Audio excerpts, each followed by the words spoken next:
paz, meus irmãos. Bom estarmos mais uma vez juntos, né? Para a nossa escola bíblica dominical. Que Deus possa nos abençoar. Vamos ter uma palavra de oração para dar continuidade aqui, então, ao Sermão do Monte, a reflexão do Sermão do Monte. Então, vamos orar. Bondoso Deus, nós queremos te agradecer, Senhor, pela tua misericórdia, por tua fidelidade. Muito obrigado, Senhor, pela tua palavra que é viva, que o Senhor nos ensine, nos instrua sobre como o Senhor deseja que a gente viva para glorificar o teu nome, Senhor. Sei com cada um dos meus irmãos, em seus lares, em suas casas, e que nesse domingo cada um possa verdadeiramente te buscar com todo o coração, em família, e que durante toda essa semana o teu nome seja exaltado em tudo que eles forem fazer, em tudo que nós formos fazer para ti, Senhor. Então nos guarde de todo mal, entregamos esse tempo agora nas tuas mãos, que o Senhor nos dê uma atenção redobrada sobre a tua palavra, que possamos temer o teu nome e a cada dia. Essa é a minha oração, entregando esse tempo nas tuas mãos, em nome de Jesus Cristo. Amém. Amém, meus irmãos? Então hoje, continuando aqui no Sermão do Monte, Mateus capítulo 5, a partir do versículo 21 até o versículo 30. Então, vamos daqui a pouco ler com mais atenção aqui. Então, o que nós vimos até agora, né? Que a justiça dos escribas e dos fariseus, que consistia em uma simples conformidade, né, exterior e carnal ao código mosaico, né, ainda que criteriosamente observado, é o pano de fundo para o restante do Sermão do Monte. Então nós vimos isso, inclusive, na semana passada, né, dos versículos 17 a 20, que servem como uma introdução, né, e ali Jesus fazendo esse contraponto, né, com essa lei, né, criada, inventada ali pelos escribas e fariseus.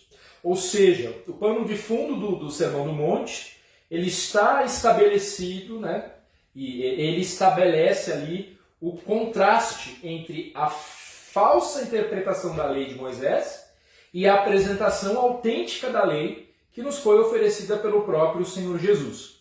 Então Jesus define sua atitude para com a lei, ele anuncia que veio para cumpri-la e alerta os seus ouvintes da necessidade de ter consciência sobre o significado disso. Assim, então, é o que nós vimos até aqui, né? E agora ele prossegue nos dando ilustrações práticas, né? 6 contrastes que são introduzidos com a frase "ouvistes o que foi dito aos antigos". No versículo 21, "ouvistes o que foi dito aos antigos, não matarás, e quem matar estará sujeito a julgamento". Então, aqui o homicídio. Versículo 28. "Ouvistes que foi dito, não adulterarás". Adultério. Versículo 31. "Também foi dito, aquele que repudiar sua mulher, dê-lhe carta de divórcio". Divórcio, né, o tema. Versículo 33. "Também ouvistes o que foi dito aos antigos, não jurarás falso, mas cumprirás rigorosamente para com o Senhor os teus juramentos". Esse eixo aí, juramentos. Versículo 38. "Ouvistes o que foi dito, olho por olho, dente por dente". Tema da vingança, né? E o versículo 43. "Ouvistes que foi dito, amarás o teu próximo e odiarás o teu inimigo". E a ideia do amar os inimigos. Então, quando Jesus diz "eu, porém, vos digo", ele não está se contrapondo à lei. Nós já vimos isso na outra aula, né? Mas ele está fazendo oposição à interpretação que os fariseus faziam sobre a lei. Então, os fariseus contentavam-se com uma obediência externa e formal, como nós bem sabemos, né? Uma conformidade rígida à lei, à letra da lei. Jesus ensina-nos que as exigências de Deus são muito mais radicais do que isto. Então, a justiça que lhe aguarda é uma justiça interna e de mente e de motivação, pois o Senhor vê o coração. Então, cada um dos exemplos que Jesus cita aqui procede da lei mosaica. Não matarás, não adulterarás. No verso 43, quando ele diz: amarás o teu próximo e odiarás o teu inimigo, nós percebemos que há algo errado no que havia sido dito, né? Então, em nenhuma parte da lei, nem em qualquer outro lugar, nós encontraremos a expressão e odiarás o teu inimigo, né? Em Levítico 19:18 nós lemos: não te vingarás, nem guardarás ira contra os filhos do teu povo, mas amarás o teu próximo como a ti mesmo. Eu sou o Senhor. Isso lá em Levítico 19, versículo 18. Por certo, então, quando Jesus afirma: ouvistes o que foi dito, e depois menciona algo que está nas escrituras, né? Nós precisamos então nos questionar: dito por quem? Então, há uma adição contemporânea à lei que pretendia interpretá-la, mas na verdade a distorcia. Stott ele sinaliza que há uma distorção implícita em cada um dos demais exemplos citados por Jesus, né? Um aspecto interessante é que sempre que Jesus ele se refere às Escrituras, ele diz está escrito e não foi dito. O que também dá sustentação para o que entendemos como verdadeiro. O fato de Jesus não estar contradizendo as Escrituras, mas sim a tradição distorcida pelos escribas e fariseus. Eu quero fazer um parênteses aqui importante, né, a respeito da hermenêutica. Há mecanismos dentro de nós que nos permitem atribuir significado a algum sinal gráfico. Então, pensando na perspectiva bíblica, há alguns princípios fundamentais para a interpretação das Escrituras que devem ser levados em consideração de acordo com o estilo literário em que nós estamos lidando. Então, nós não lemos uma notícia da mesma forma que nós lemos uma poesia, por exemplo. Cada modelo literário ele tem uma característica, por exemplo. Em suma, 3 passos fundamentais na tarefa hermenêutica que eu quero aqui, nesse parênteses, elencar. Que é, primeiro, voltar para o passado compreendendo o sentido original pretendido pelo autor bíblico. Segundo, traçar pontos de contato com aquele sentido do passado com o nosso tempo presente, ou seja, verificar quais são as implicações daquele texto para nós. E terceiro, a aplicação, quando nós colocamos em prática aquilo que nós entendemos sobre a palavra de Deus. Os fariseus, eles empregam uma hermenêutica, um sistema de interpretação de texto falacioso, mentiroso, porque eles acrescentam ideias e fazem considerações que giram em torno de si mesmos e de uma pretensa religiosidade. Então hoje nós vamos olhar para 2 dos exemplos que o Senhor Jesus apresentou acerca da sua interpretação da lei de Deus, o homicídio e o adultério. Então é importante a gente considerar como Jesus interpreta aqui a lei da maneira correta. Então vamos para o nosso texto em Mateus 5, vamos ler do versículo 21 até o 26 primeiro. Então diz assim: ouvistes que foi dito aos antigos, não matarás, e quem matar estará sujeito a julgamento. Eu, porém, vos digo que todo aquele que sem motivo se irá contra o seu irmão estará sujeito a julgamento.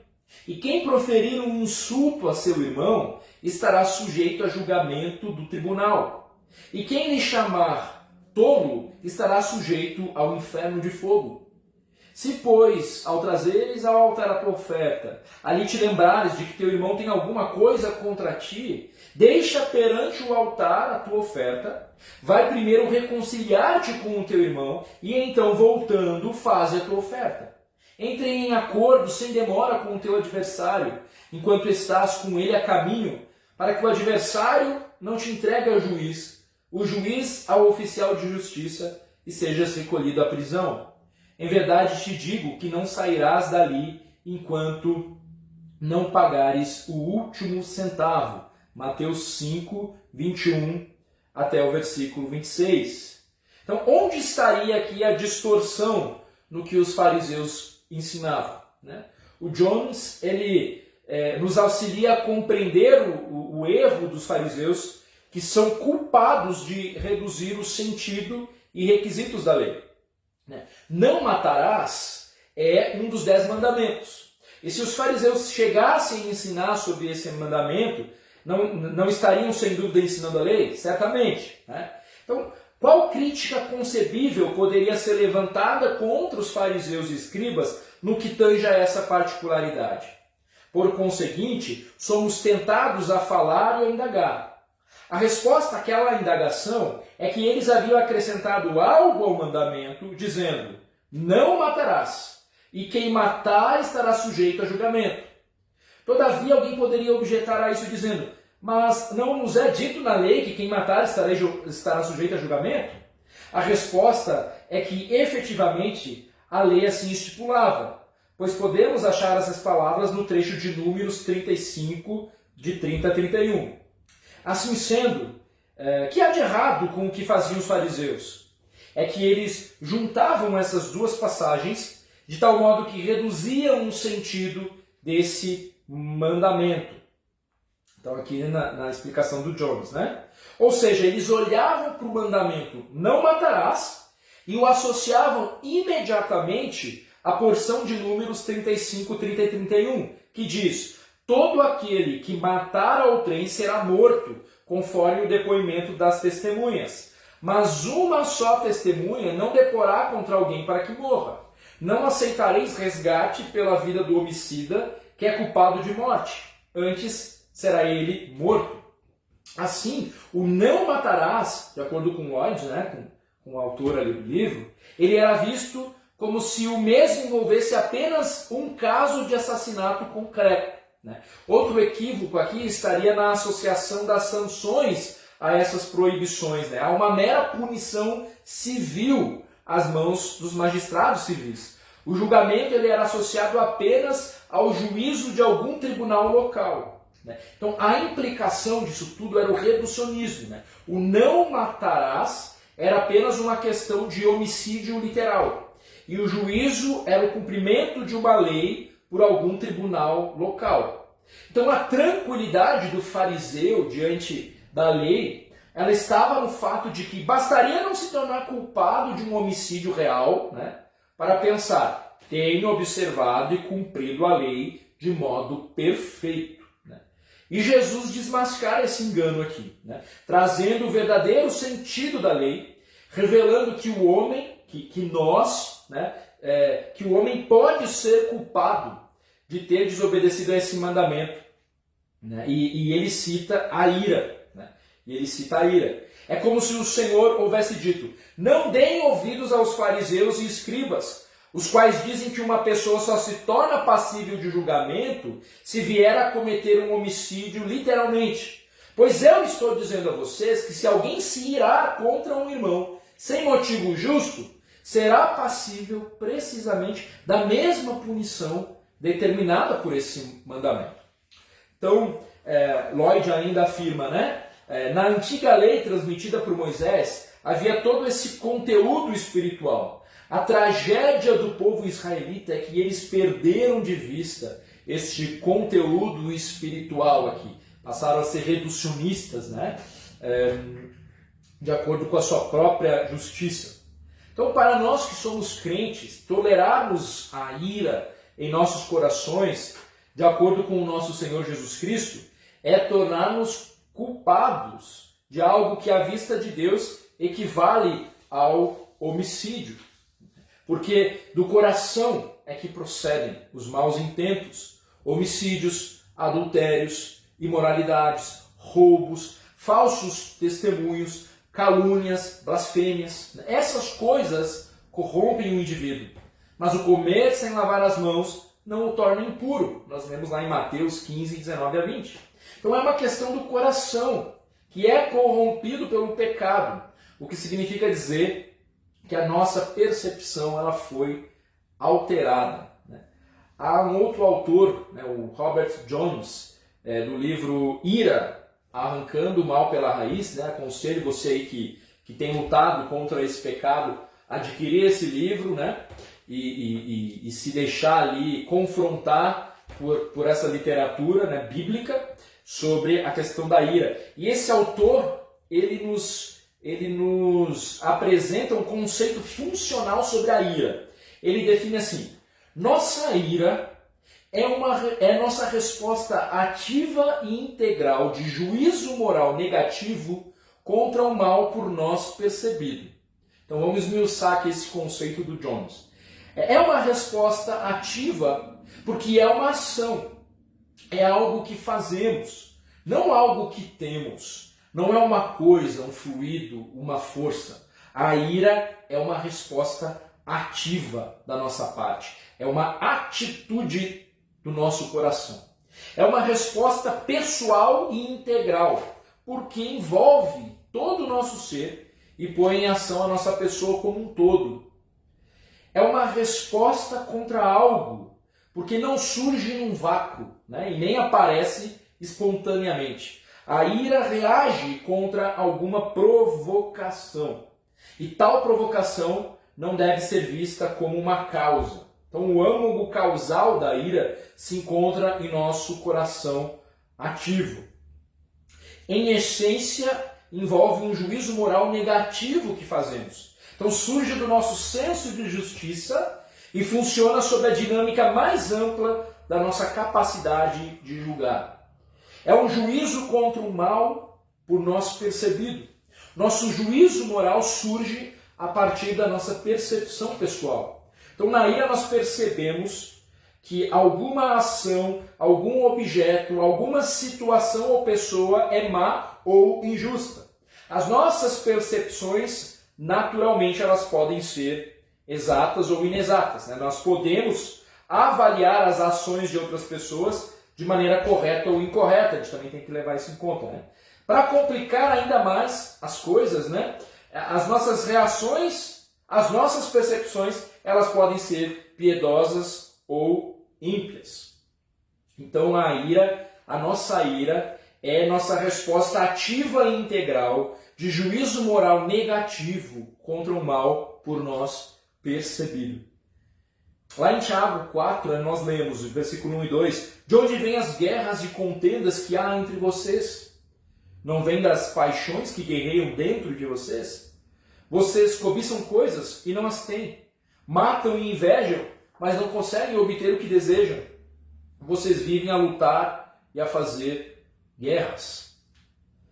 Então, as causas principais da ira, né, nós encontramos aqui 4 sinônimos em Tiago, capítulo 4. Né?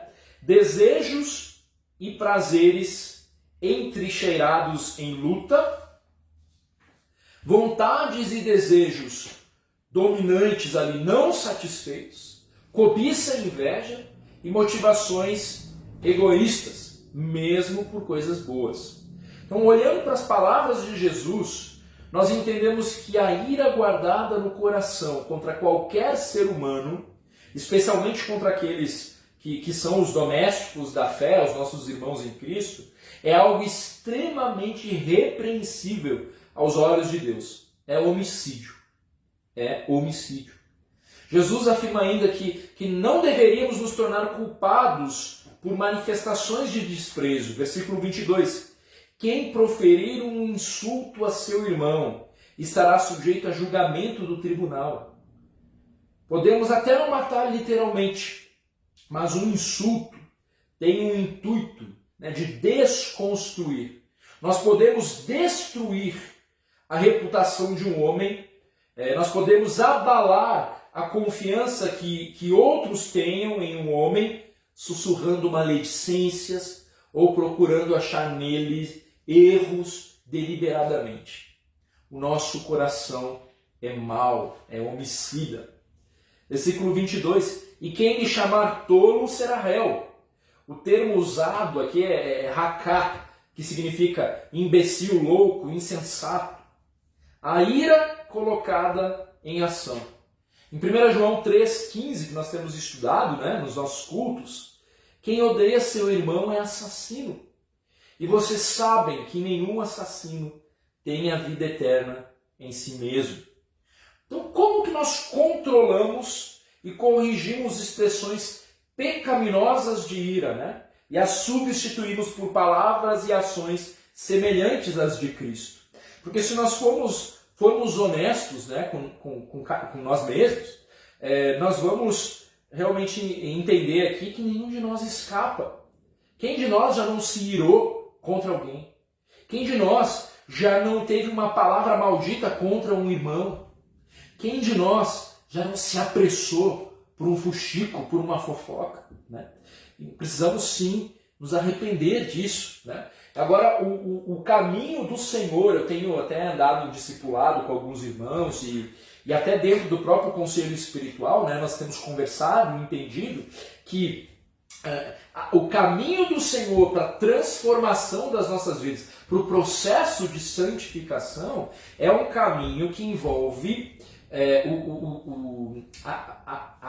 a mortificação da nossa carne, que envolve uma atitude da nossa parte em resposta, né? Uma resposta ativa de combate ao pecado nas nossas vidas. A oração sim é uma resposta ativa, mas não pode ser o nosso único recurso, especialmente quando na sua palavra Deus nos pede ações práticas, respostas, atitudes condizentes com o caráter de Cristo, né?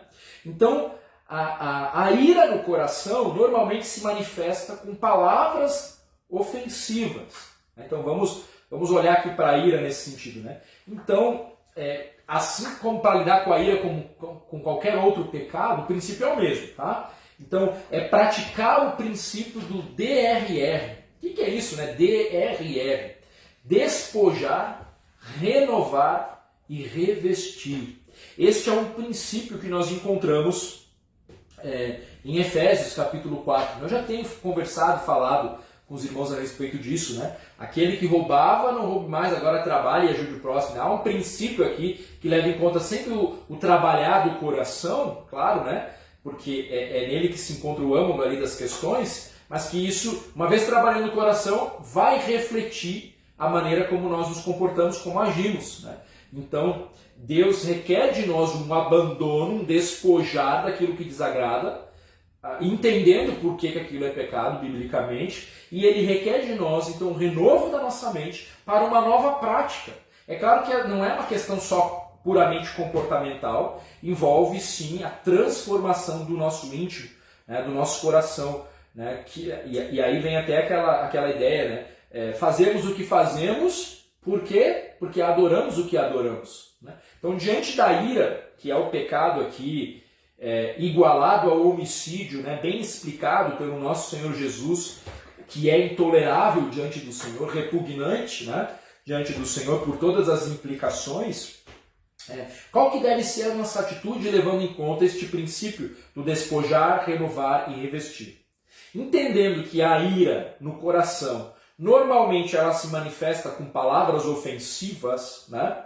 E aí, com base até aqui, né, quem lhe chamar de tolo será réu, né? Então parece que as próprias palavras têm um peso significativo, né, diante do Senhor. O Senhor leva em conta como nós nos expressamos, como nós nos referimos uns aos outros. Haveremos de prestar conta sobre todas as nossas palavras, sobre tudo o que falamos, né? Mas ali em Efésios, capítulo 4, versículos 29 a 32, quero ler aqui com os irmãos, diz assim: nenhuma palavra torpe saia da boca de vocês, mas apenas a que for útil para edificar os outros, conforme a necessidade, para que conceda graça aos que a ouvem.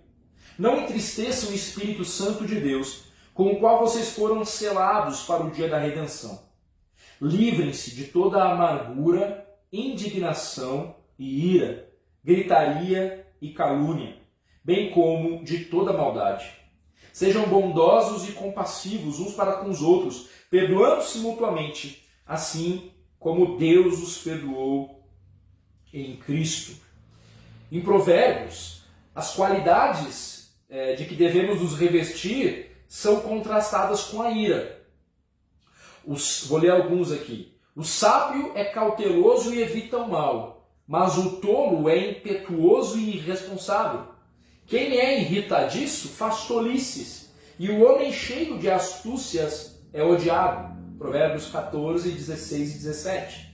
A resposta calma desvia a fúria, mas a palavra ríspida desperta a ira. Perceba a relação entre as palavras e a ira, né? Provérbios 15, 1. O homem irritável provoca disenção, mas quem é paciente acalma a discussão. Provérbios 15, versículo 18. É necessário, portanto, irmãos, comprometer-se a tomar passos concretos e ativos para substituir sua conduta irada com palavras e ações semelhantes às de Cristo. Isso envolve oração, estudo e a prática de várias ações e qualidades de caráter. Autocontrole inclui palavras e ações gentis e pacientes. Para você ser este que acalma a discussão, um pacificador. A linguagem piedosa inclui falar de maneiras verdadeiras, benéficas, oportunas e bondosas. Suas palavras deveriam edificar, curar e ministrar aos outros. Pacificação e resolução de conflitos. Quer você seja o ofensor ou o ofendido, Jesus o convoca a buscar acertar suas relações com a outra pessoa. Não interessa se você é quem ofendeu ou se você é o ofendido. Você deve dar o primeiro passo de pacificação para resolver o conflito. Em Mateus, Jesus prioriza a resolução de conflitos, antes da adoração. Versículo 23, deixa perante o altar a tua oferta. Vai primeiro reconciliar-te com o teu irmão. O Senhor nos alerta aqui para a necessidade de dar uma resposta proativa. Então não basta não cometer um homicídio literal. Então não basta você ter se aguentado, e não ter ido lá e matado aquele irmão que estava já cheio de raiva dele. Não basta você se conter. Não basta não insultar o meu próximo, guardando os meus lábios, apesar dos meus pensamentos maus. O mandamento que nos proíbe de matar, ele indica que nós deveríamos dar passos para nos reconciliarmos com o nosso irmão. Então, não adianta, irmão? É claro que é importante, você se conter, ter domínio próprio. É sábio e prudente, calar, apaziguar. Se esse pacificador, se esse sábio cauteloso que evita o mal, conforme nós lemos aqui em alguns provérbios, é claro que é necessário. Mas o Senhor parece não, com certeza, Ele quer que a gente vá além. Ele não quer que a gente passe uma vida inteira sem falar nada, e amargurado, e irado, e às vezes, como a gente viu na definição da nossa ira ali, com motivações distorcidas também da nossa parte. O problema é que diante da ira, pelo próximo, pelo outro, geralmente nós estamos cheios da nossa justiça própria, que nos cega, que nos impossibilita de ver, muitas vezes, que o culpado e o errado somos nós mesmos.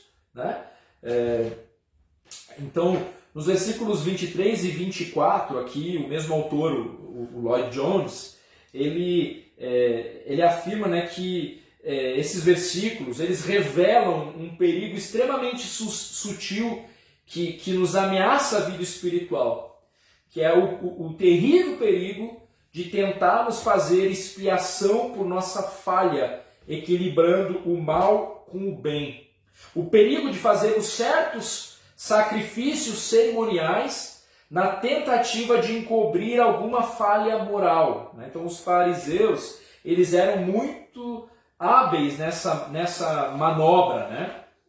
Então, vamos ler aqui de novo os versículos 23 e 24. Se, pois, ao trazeres ao altar a tua oferta, ali te lembrares de que teu irmão tem alguma coisa contra ti, Deixa perante o altar a tua oferta, vai primeiro reconciliar-te com teu irmão, e então voltando faze a tua oferta. Como é interessante também notar nesse verso aqui a importância do corpo de Cristo. A importância, até mesmo para a gente entregar uma oferta, o Senhor requer de nós levar em conta o corpo de Cristo, a unidade do corpo de Cristo, o amor, né, que envolve aqueles que são irmãos, aqueles que são filhos de Deus. Então, é necessário, primeiramente, consertar a situação com o meu irmão, com o seu irmão. Né? Aos olhos de Deus, não há qualquer valor em um ato de adoração se eu estiver nutrindo algum pecado do qual eu tenha consciência. Algum pecado deliberado ali. Então, com relação à ira, é uma tarefa árdua, né, na busca, primeiro para reconhecer o pecado, né, mas uma vez reconhecido este pecado e a nossa incapacidade, né, de sermos encontrados fiéis pelo Senhor nessa área, mas ir além para resolver isso, para que o Senhor olhe para nós e encontre essa característica, né, de mansidão que vem do Senhor. É tão complicado isso, irmãos. Eu estou aqui falando para vocês a respeito disso e, ao mesmo tempo, lembrando e trazendo à minha memória o quanto eu preciso crescer, me arrepender desse pecado na minha vida e ser um homem mais manso, ser um homem que glorifica o Senhor nas minhas pequenas ações no meu dia a dia, né? Com a minha esposa, com os meus amigos próximos, com os meus familiares, com aqueles que são mais próximos, né? Que geralmente, curiosamente, são aqueles que também nós conseguimos muitas vezes expressar esse pecado de uma forma tão corajosa, né? Então, há uma tarefa grande aí para lutarmos contra isso. O Senhor se importa, né? O Senhor não tolera esse pecado. Nós precisamos nos arrepender. A literatura, além da Bíblia, é claro, né, que é o nosso norte, né? Mas esse livro ele é muito bíblico, né? Então, ira, arrancando o mal pela raiz. Se você quer, de fato, encarar esse pecado de frente e abandonar isso, então leia, né? Leia este livro e busque aplicar na sua própria vida. Continuando aqui no versículo 27 até o 30, então.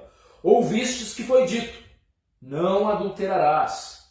Eu, porém, vos digo, qualquer que olhar para uma mulher com intenção impura no coração, já adulterou com ela. Se o teu olho direito te faz tropeçar, arranca-o e lança-o de ti, pois te convém que se perca um dos teus membros e não seja todo o teu corpo lançado no inferno. E se a tua mão direita te faz tropeçar, corta e lança-a de ti, pois te convém que se perca um dos teus membros e não vá todo o teu corpo para o inferno. Então, a lógica reducionista dos fariseus também fica evidente aqui, né? Então, bastaria evitar o ato do adultério propriamente dito e estaria tudo certo diante de Deus. Eu sou um homem justo, eu sigo a lei, né?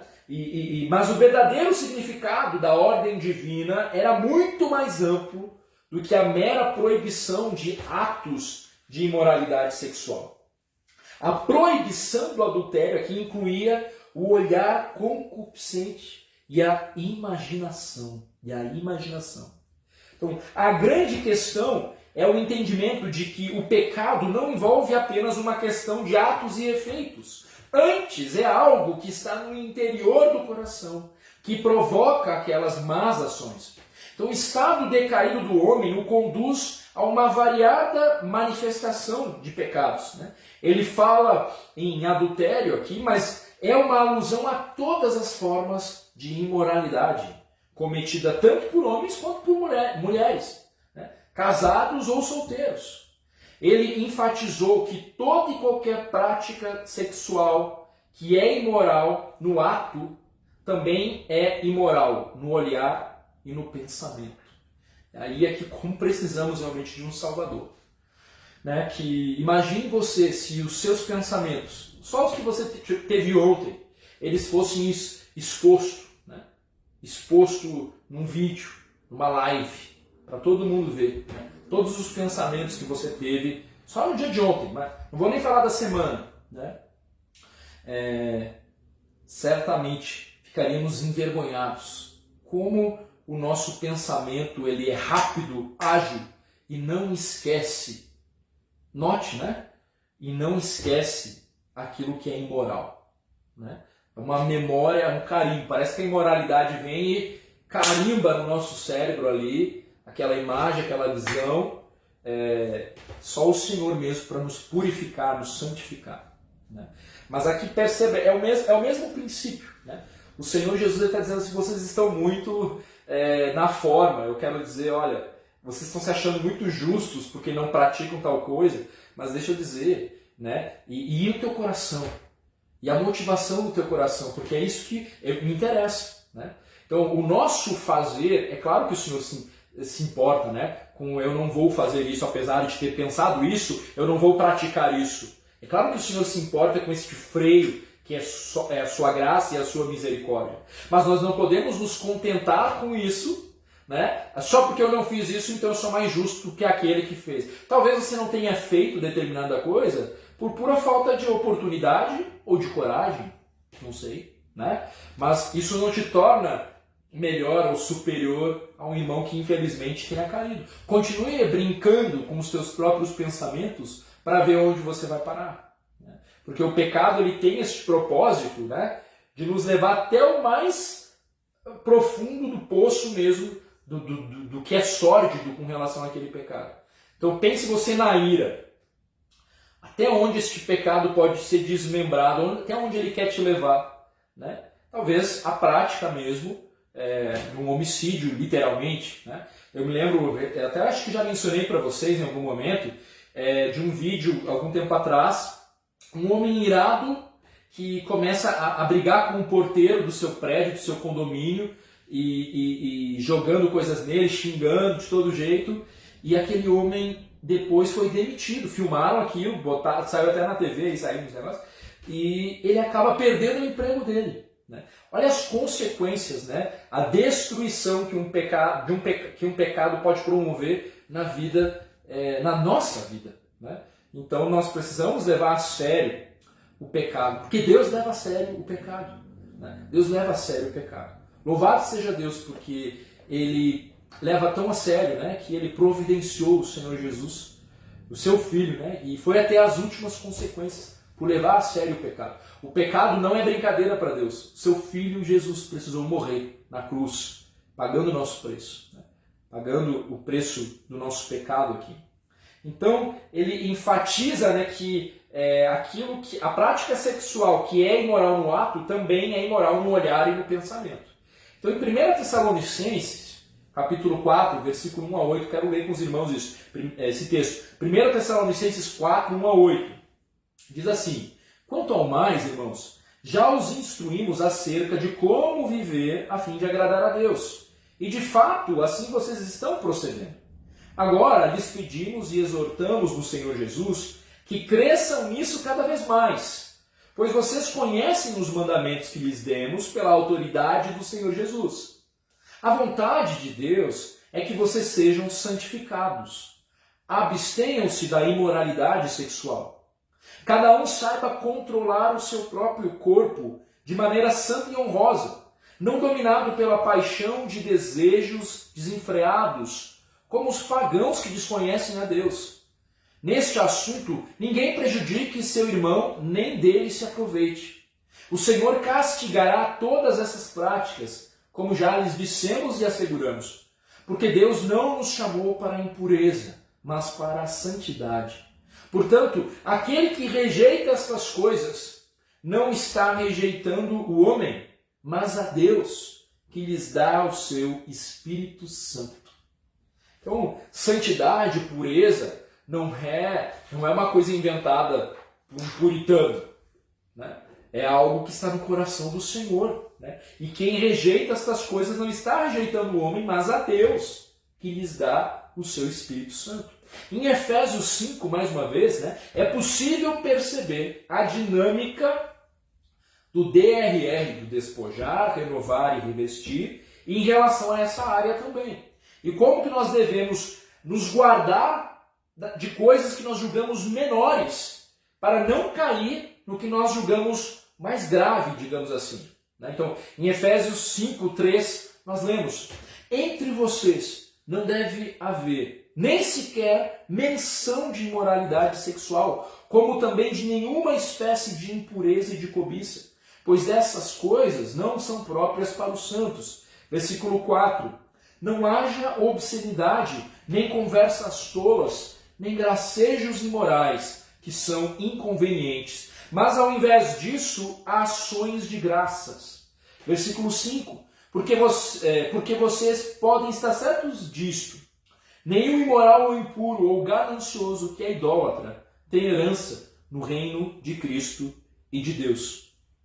Há um livro aqui, agora não estou lembrando o nome do livro, mas é do Friesel, né? O nome do autor, Friesel. Né?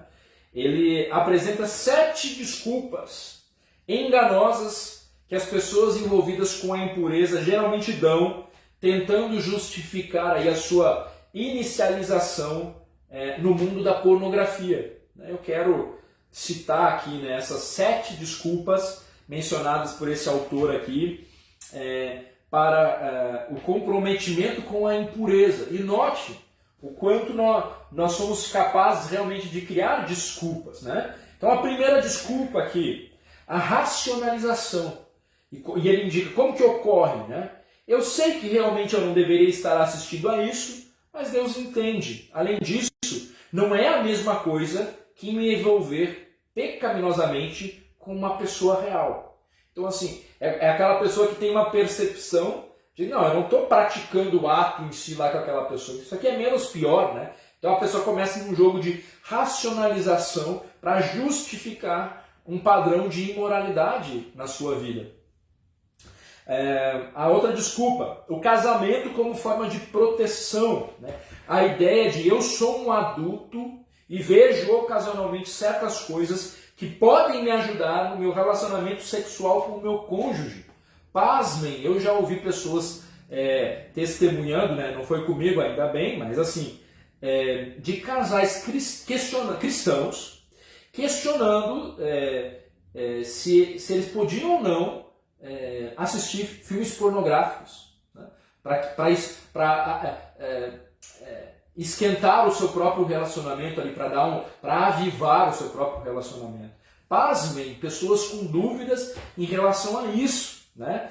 Então, a desculpa aqui, né? Eu sou casado, a minha esposa e eu podemos assistir juntos a esses tipos de vídeos, né?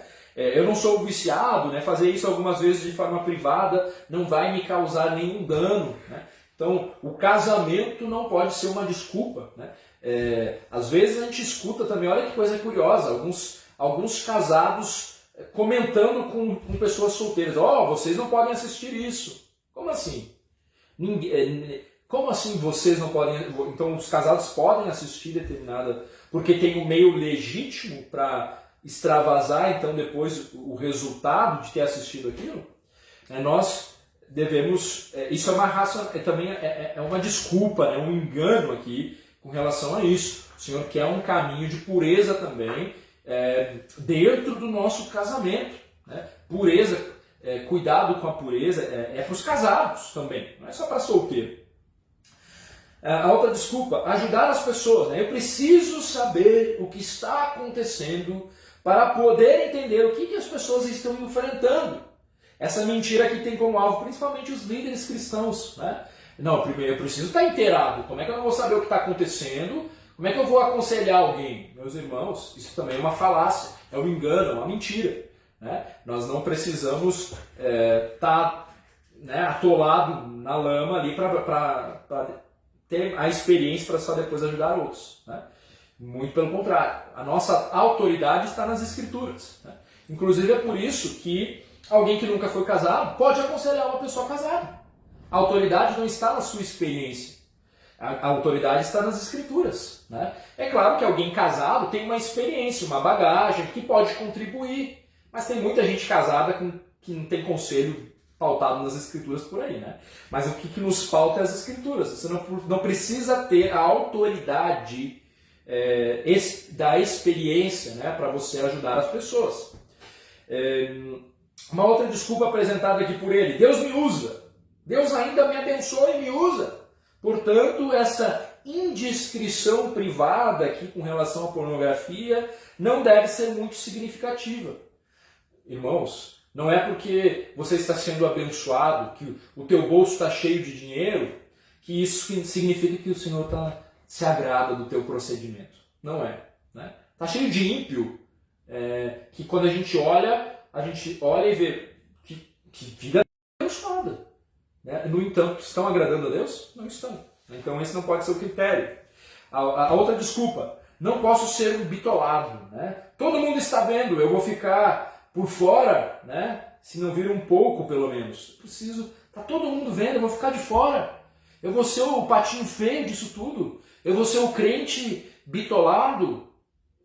Se essa é a palavra que vão usar e você está agradando a Deus, tão pouco importa. Seja um bitolado para a glória de Deus. Né? Glorifique o Senhor. Eu sei que a luta é grande, irmãos. A luta é grande, porque o apelo cultural ele é grande. Né? E a próxima desculpa é justamente isso. Não é pornografia, é cultura. Né? Tem a ver com filmes de conteúdo questionável aqui, essa ideia. Né? Então, existe uma falsa ideia de que nós cristãos nós precisamos assistir a todos os filmes populares para que possamos nos relacionar com a nossa cultura. Então, peraí, né? Nós fomos chamados para justamente ser diferentes, né? Ser contra a cultura. Né? Contra a cultura no sentido, o crente produz arte? Produz. A arte é do Senhor? É do Senhor. Ela precisa ser redimida e não só engolida por nós. Aqui também é um outro grande desafio que todos nós nos encontramos aqui, né? Mas que acaba sendo uma desculpa mesmo, a gente tem que combater isso. A outra desculpa que ele aponta também, a última, né? Não é pornografia, é apenas um jogo, um filme. Né? Então, filmes e jogos que não são chamados de pornográficos, mas que contêm material erótico. Né? Então, tem vários jogos, e aí nós precisamos ficar atentos, né? Proibidos para menores de 18 anos. Então, a racionalização é mais ou menos assim. Este filme não é realmente pornografia. E a sua história é tão boa, os seus autores tão bons, que é aceitável que eu assista a ele. Nós precisamos tomar cuidado com isso. Os pais precisam tomar cuidado aí, porque existem jogos, e vou ser bem direto aqui, né? Existem jogos em que você pode levar os personagens ali à prática sexual. E aí fica um filme ali. Então os pais precisam estar muito atentos sobre quanto tempo seus filhos estão gastando aí na internet, jogando. Né? Alguns jogos são ilícitos, não deveriam estar sendo jogados. Né? E fora que tem adultos jogando isso. Né? Homens casados aí, ao invés de investirem tempo com sua esposa na edificação do seu lar, estão gastando horas e horas no videogame. E aí, né, todo mundo com um telhado de vidro aqui, né, agora, nesse momento, né, em séries e o que for. Né? Como nós perdemos tempo, né, com coisas que não produzem edificação na nossa casa, no nosso lar. Né? Que o Senhor tenha misericórdia de nós. Então, ok, a ordem de desfazer-se dos olhos, das mãos e dos pés, que é o que a gente vê no texto aqui, né, que causam problemas, ela é um exemplo do uso dramático que o nosso Senhor fazia das figuras de linguagem aqui. Então, o que ele pretendia não era, veja bem, não era uma automutilação literal, né, física, mas uma abnegação moral sem concessões. Né? Não mutilação, mas mortificação. Porque, irmão, você pode cortar as mãos, você pode arrancar os olhos fora, se o coração, se a motivação do seu coração não está sendo engajada no processo de mortificação, você vai arranjar outros meios de continuar pecando. Nós somos criativos. Né? Então o homem tem uma natureza pecaminosa. E é em virtude dessa natureza que cometemos atos pecaminosos. Então, entender essa verdade é fundamental para a mortificação da nossa carne. Por causa do pecado, tendemos por perverter todas as coisas. Então, convém que se perca um dos teus membros e não vá todo o teu corpo para o inferno. O processo de mortificação, ele deve levar em conta o nosso futuro eterno. Nós devemos viver uma vida plena aqui e agora, mas não devemos negligenciar, né, o cultivo da alma. Então, na prática, significa dizer que o cristão talvez não receberá a promoção do emprego, ou que não terá tanto sucesso como as outras pessoas, né? Aos olhos desse mundo, o cristão poderá ser visto como alguém que está jogando a vida fora. Mortificar o eu implica em olhar para a eternidade.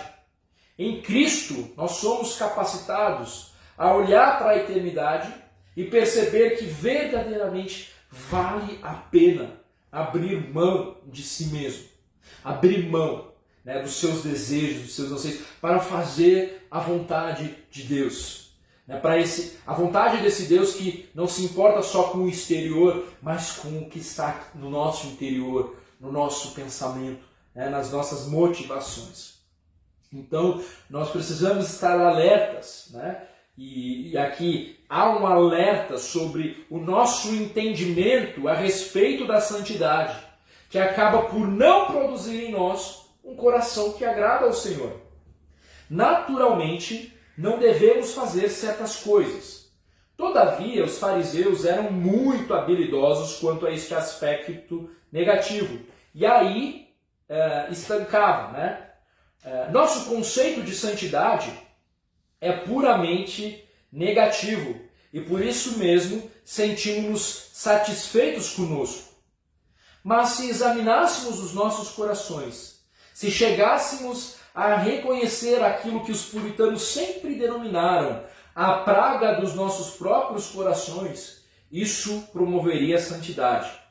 Com demasiada frequência, aqueles dentre nós que se ufanam do nome de evangélicos sentem-se perfeitamente felizes por serem ortodoxos na sua fé, por serem diferentes dos liberais, dos modernistas e de vários outros segmentos da cristandade, e assim assumem uma atitude que está claramente errada. Entretanto, ficamos sentados, complacentes e satisfeitos, sentindo que já atingimos o alvo e que agora nos basta manter a posição. Entretanto, isso apenas significa que não conhecemos direito os nossos corações. Aqui é o Lloyd, né, Lloyd Jones, que está falando aqui, uma citação dele, né?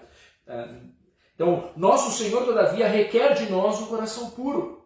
Ele ensina que podemos cometer pecado no coração sem que ninguém o saiba. Uma pessoa pode parecer perfeitamente respeitável sem que ninguém prescrute o que se passa no âmbito de sua imaginação. Mas Deus vê tudo, e aos olhos de Deus, o que ali ocorre é horrendo, feio, imundo e sórdido. Pecado no coração. Então, levar a sério o espírito da lei é sair da nossa zona de conforto, da nossa zona de racionalização, abrindo mão de si mesmo. É preciso humildade para se aproximar de um irmão e pedir perdão. Um pedido com disposição para resolver o assunto e dar passos de comunhão.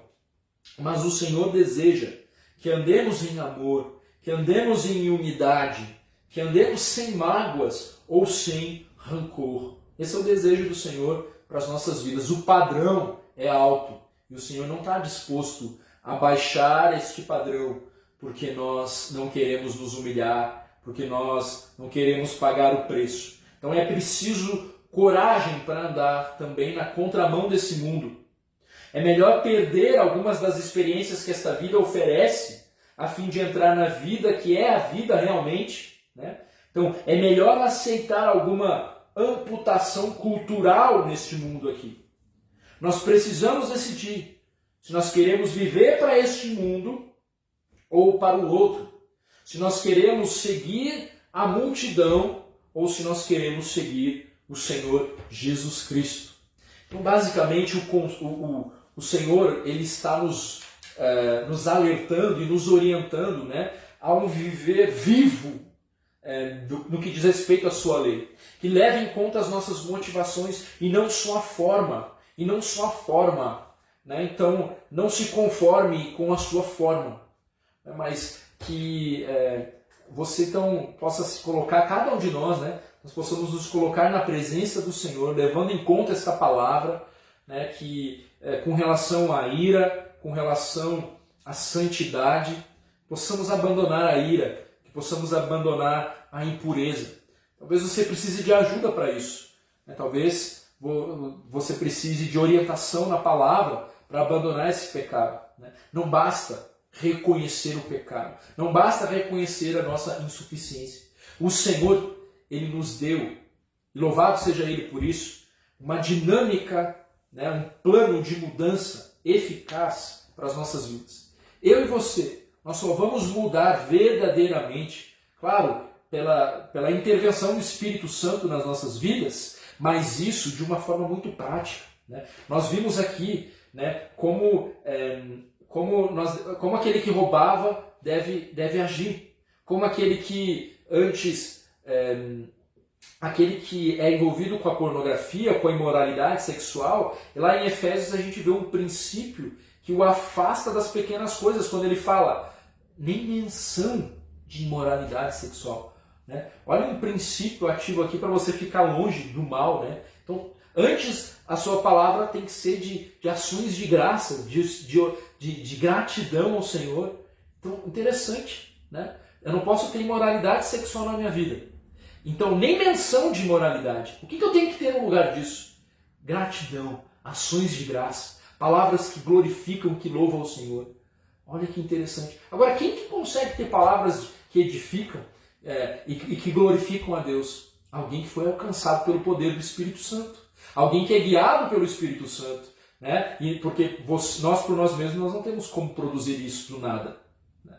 Então, o Senhor tem um caminho, irmãos, lindo de transformação para as nossas vidas. É possível viver uma vida nova em Cristo Jesus. Nós precisamos crer nessa verdade, né? Porque nós não somos mais escravos do pecado, né? Nós não estamos mais debaixo da lei, nós estamos debaixo da graça. E esta graça, ela está disponível, não somente para nos salvar, mas também para nos transformar, nos santificar em todo o tempo, em todos os momentos. Então que essa motivação possa ser renovada no nosso coração. É possível mudar. Como mudar? O Senhor tem um plano, não é na tua própria força. Então vamos arregaçar as mangas aqui e lutar contra o pecado nas nossas vidas, né? Mortificar o nosso eu, mortificar a nossa carne. Isso vai doer, mas o fruto é eterno. O fruto é eterno. Então nós temos uma escolha diária a ser feita, irmãos. Uma escolha que diz respeito à nossa ética, que diz respeito à nossa motivação, que diz respeito ao nosso Deus. Você quer adorar, glorificar o nosso Deus? Então, dobre-se diante dele, clame ao Senhor, né? Ele há de responder o teu clamor, né? Ele nos deixou um plano na sua palavra, e nos deixou o corpo de Cristo para crescermos na edificação, até que todos, né, atinjam a plena maturidade ali, a semelhança de Cristo Jesus. Que bom é saber disso também, meus irmãos. Então que essa palavra possa ecoar no teu coração, certo? E que você entenda que o Senhor está preocupado, né, com a tua alma, com o teu coração. E Ele é capaz de começar uma transformação na sua vida que precisa ser, inclusive, de dentro para fora. De dentro para fora, né? Então, que Deus abençoe você. Quero ter mais uma palavra de oração. Vamos lembrar de orar também, irmãos, né, pelos familiares da nossa irmã Cleide, né, que infelizmente faleceu, foi sepultada sábado agora, ontem, né? Então, que possamos lembrar dos irmãos em oração, mandar uma palavra para eles, né, de encorajamento, né? Então, a gente pode estar lá com eles orando e pregando o Evangelho ali também para todos que puderam se reunir ali naquele momento, tá bom? Então, vamos orar também lembrando desses irmãos. Oremos. Senhor, nós queremos agradecer mais uma vez pela Tua Palavra. Obrigado, Deus, porque o Senhor é tão misericordioso, o Senhor é tão bondoso, o Senhor não nos trata segundo as nossas iniquidades. Nós reconhecemos, Senhor, quão débeis nós somos, o quão nós precisamos de Ti para viver de um modo digno, de um modo que Te agrada, que Te glorifica. Hoje nós olhamos para a ira, para a impureza, e vimos que o Teu padrão é altíssimo. E percebemos que também somos adúlteros, somos homicidas, e, Senhor, realmente não há um justo sequer. Nos capacite a não apenas reconhecer o pecado nas nossas vidas, mas estarmos engajados num plano de mudança, baseado na Tua palavra. Tem misericórdia de nós, sê com a Tua igreja, sê com os meus irmãos, os fortifique e renove a esperança que há em Cristo, de verdadeira transformação. Sê também com os filhos, com o marido da irmã Cleide, que o Senhor possa ali encorajá-los, consolá-los, como só o Senhor pode e sabe fazer, que o Senhor possa então ali sustentá-los, que essa família como um todo possa ser alcançada por Ti e se dobrar diante de Ti a cada dia. Então agradecemos pela vida desta mulher que Te honrou, que Te buscou, e temos ouvido a respeito do testemunho da vida dela e Te glorificamos por tudo que o Senhor fez, por tudo que o Senhor é. Sê com a gente, Pai, no decorrer deste dia, no decorrer desta semana. E assim oramos pelo nome santo de Jesus Cristo. Amém. Amém, meus irmãos? Então, hoje à noite, a pregação da palavra, às 18h30. Você é nosso convidado aí, divulga o link aí para todo mundo, né? Se inscreve lá no nosso canal no YouTube, para receber as notificações, inclusive, aí você é avisado quando entra no ar o nosso vídeo. Que Deus abençoe e continue orando pela liderança espiritual da nossa igreja, e certos que estamos orando por vocês também, meus irmãos. Então, Deus abençoe. Até mais.